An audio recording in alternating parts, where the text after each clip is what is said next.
Hello guys, welcome to technical minds. कैसे हैं आप सब लोग। तो गाइस ये सेकंड वीडियो है एडवांस जावा सीरीज का। ठीक है, मैं एडवांस जावा की सीरीज स्टार्ट कर चुका हूं ऑलरेडी, और मैंने इसका ओवरव्यू वीडियो पहले बताया था जिसमें मैंने पूरे कंप्लीट सिलेबस की बात की थी। ठीक है, कि एडवांस जावा का सिलेबस क्या होता है और उसका पूरा ओवरव्यू दिया था मैंने। ठीक है, और आपको क्या क्या चीज़ आनी चाहिए वो सब मैंने उसमें बताया। तो गाइस इस लेक्चर में हम दो टॉपिक के बारे में बात करें, सिंपल इंट्रोडक्शन टू वेब और वेब एप्लीकेशन। ये दो टॉपिक आज की वीडियो में हम देखने वाले हैं। ठीक है, और बहुत अच्छे समझाने वाला हूँ।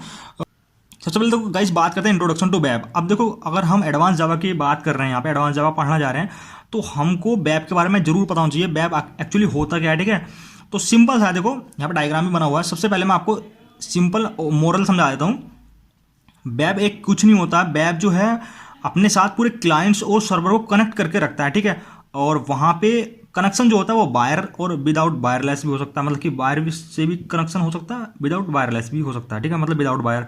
और देखो सबसे पहले यहाँ पे पढ़ते हैं, web consist of billions of clients and server connected through out wire and wireless network. ठीक है, क्योंकि इस वेब जो होता है वो बहुत सारे क्लाइंट और सर्वर को मिला के होता है, जहाँ पे दोनों एक दूसरे से कनेक्ट करते हैं। यहाँ पे जो क्लाइंट हमारी रिक्वेस्ट सेंड करता है सर्वर को, और वहाँ से सर्वर से जो भी हमारा प्रोसेस होता है, जो भी प्रोग्राम हमारे सर्वर पर रखा होता है, वो प्रोसेस होकर हमको जो रिस्पॉन्स में मिलता है वो हमको क्लाइंट को मिलता है, और क्लाइंट को जो मिल जाता है तो वो शो होता है उसके ब्राउजर पे। ठीक है, तो सिंपल ये होती है वेब। कुछ नहीं होता। वेब जो होता है वो क्लाइंट और सर्वर का कनेक्शन होता है, मतलब क्लाइंट और सर्वर दोनों जो हैं वेब के थ्रू ही अपना काम कर पाते हैं। ठीक है, और यहाँ पे देखो लिखा है द वेब, जो मैंने समझाया वो सब कुछ यहाँ पे लिखा हुआ है। The web client makes request to web server.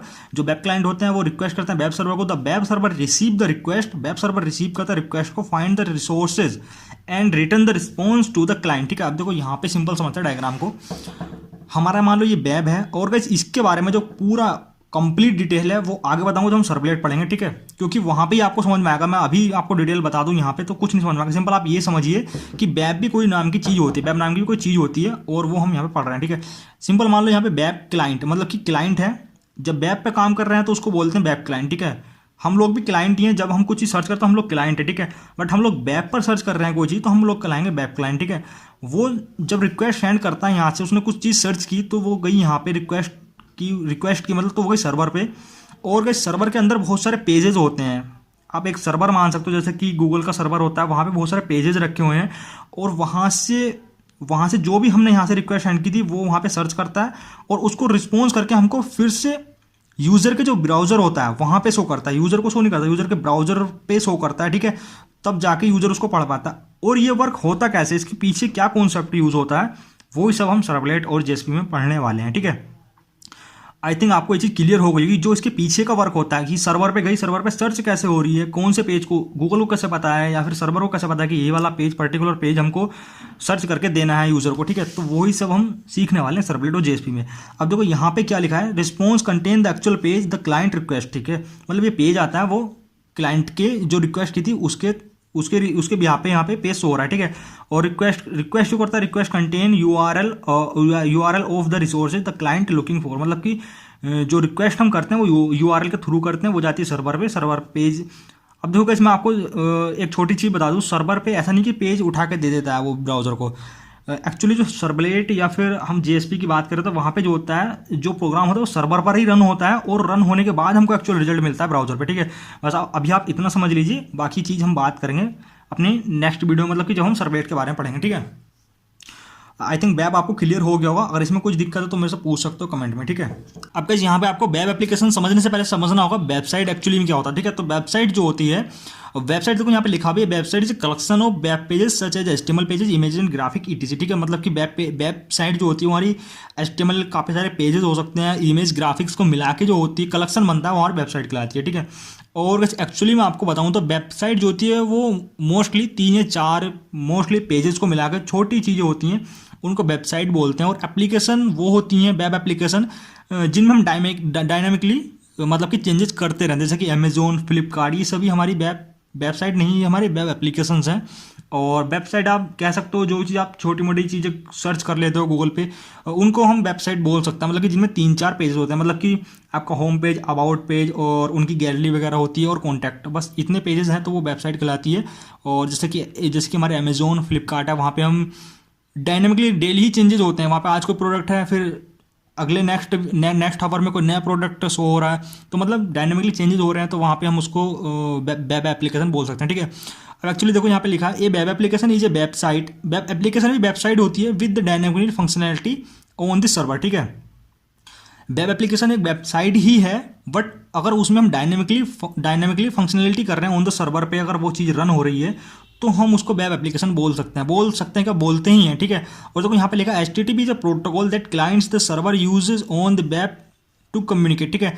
और HTTP प्रोटोकॉल्स के थ्रू क्लाइंट्स जो है सर्वर से कनेक्शन कर पाता है, ठीक, कम्युनिकेट कर पाता है। और यहाँ पे देखो लिखा है the client send on HTTP request and the server answer with an HTML page to the client using HTTP, ठीक है। और HTTP जो होता है सर्वर, वो हम नेक्स्ट वीडियो में पढ़ने वाले हैं। यहाँ पे जैसे कि है हमारा यहाँ पे देखो बना है पूरा डायग्राम। वेब ब्राउज़र है, मान लो यहाँ पे कोई क्लाइंट है जो कि अपने सिस्टम पे सर्च कर रहा है। सर्च किस चीज़ से करेगा, वो वेब ब्राउज़र से करता है, ठीक है। और वेब ब्राउज़र पे जो ऊपर में URL डालता है यहाँ पे, ठीक है,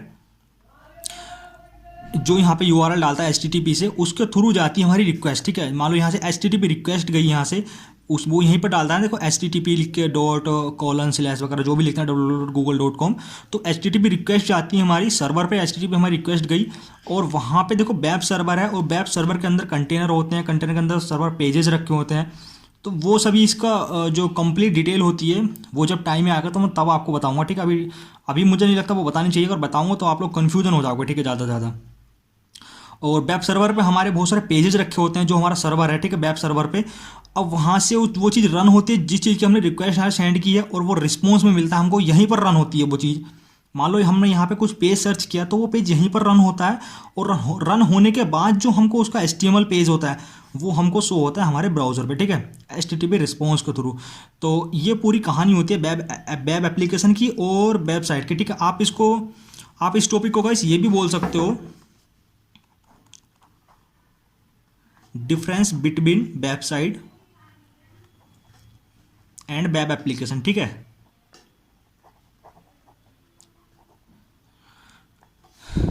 ये टॉपिक हम ये भी बोल सकते हैं, difference between website and web application. एक बार मैं आपको और बता देता हूँ। देखो वेबसाइट जो होती हैं वो होते हैं सिंपल, जिनमें हमारा चार या 5 पेजेस होते हैं, ठीक है। जहाँ जैसे कि आप उसको लॉगिन करते हो किसी वेबसाइट को, तो यहाँ पे वेबसाइट का लोगो मिलता है आपको, और यहाँ पे सिंपल आपको मिलता है होम, फिर मिल जाता है आपको अबाउट, ठीक है, फिर मिल जाता है आपको कॉन्टैक्ट, और यहाँ पे मान लो एक पेज और मिल गया, जैसे मान लो आप बुक्स की कोई वेबसाइट पर गए तो बुक्स मिल गई यहाँ पे आपको लिखी हुई, ठीक है। सिंपल आप होम पेज पे जाओगे तो आपको सिंपल उसका इंटरफेस मिलता है, अबाउट पे जाओगे तो आपको उसकी डिटेल मिल जाती है, कॉन्टैक्ट पे उनके कॉन्टैक्ट नंबर, ईमेल्स वगैरह मिल जाती हैं, बुक्स पे आपको 2-4 बुक्स मिल जाती हैं, ठीक है। तो ये होती है आपकी वेबसाइट, ठीक है। और गाइस अब देखो यहाँ पे हम आते हैं, मान लो अब हम गए अमेज़ोन पे, तो आपने देखा ही होगा, ठीक है, इसको हम बोल सकते हैं वेबसाइट। और जब आप अमेज़ोन पे जाते हो तो अमेज़ोन तो आप बहुत बड़ी है, आप स्नैपडील, फ्लिपकार्ट, ये चीज़ें आप सर्च करोगे तो वो वेब एप्लीकेशंस होती हैं हमारी यहाँ पे, ठीक है। यहाँ पे अमेज़ोन का लोगो होता है, यहाँ पे बहुत सारा सर्च बार भी होता है, यहाँ पे काफ़ी सारी उसकी डिटेल लिखी होती है, होम पेज, आपका लॉगिन ID, आपका कॉन्टैक्ट नंबर उनका, ठीक है। और फिर से यहाँ पे कुछ स्लाइडें चलती रहती हैं। आप अगर मान लो यहाँ पे कुछ प्रोडक्ट है, फिर नेक्स्ट हावर ही मान लो ये प्रोडक्ट यहाँ से मतलब पूरा कंप्लीट बिक चुका है, ठीक है, फिर नेक्स्ट हावर यहाँ पे जब बिक जाएगा तो एक नया प्रोडक्ट आ जाएगा, या फिर यहाँ पे लिखा हो जाएगा सोल्ड आउट वगैरह, जो भी चीज़ें होती हैं उनकी, मतलब उसमें डायनेमिकली चेंजेस हो रहे हैं डेली, ठीक है। डायनेमिकली चेंजेस जब होते हैं तो उसको हम बोलते हैं वेब एप्लीकेशन, ठीक है। और बस मैं आपको बता दूं, वेब एप्लीकेशन जो होती है वो वेबसाइट ही होती है, क्योंकि वेबसाइट के छोटे छोटे पार्ट मिलाकर हम वेब एप्लीकेशन बनाते हैं पूरी, उसमें डायनेमिकली चेंजेस करते हैं, ठीक है। तो सिंपल उसको बोलते हैं वेब एप्लीकेशन, ठीक है। तो गाइस आज के टॉपिक में सिंपल इतना ही था। हमने 2 चीज़ें देखी हैं यहाँ पे, अपना वेब, इंट्रोडक्शन टू वेब, और हमने यहाँ पे देखा वेब एप्लीकेशन, ठीक है। तो अभी मैं इतने में आपको अगर कोई भी कॉन्सेप्ट क्लियर नहीं हुआ, कुछ चीज़ अभी रह गई हैं, तो मुझे नीचे कमेंट बॉक्स में लिख सकते हैं, या फिर इंस्टाग्राम पे मुझे डायरेक्ट मैसेज कर सकते हैं। और नेक्स्ट वीडियो में हम जो देखने वाले हैं, नेक्स्ट वीडियो में टॉपिक कवर करेंगे अपने HTTP मेथड्स और सर्वलेट CGI वगैरह हम देखने वाले हैं नेक्स्ट वीडियो में।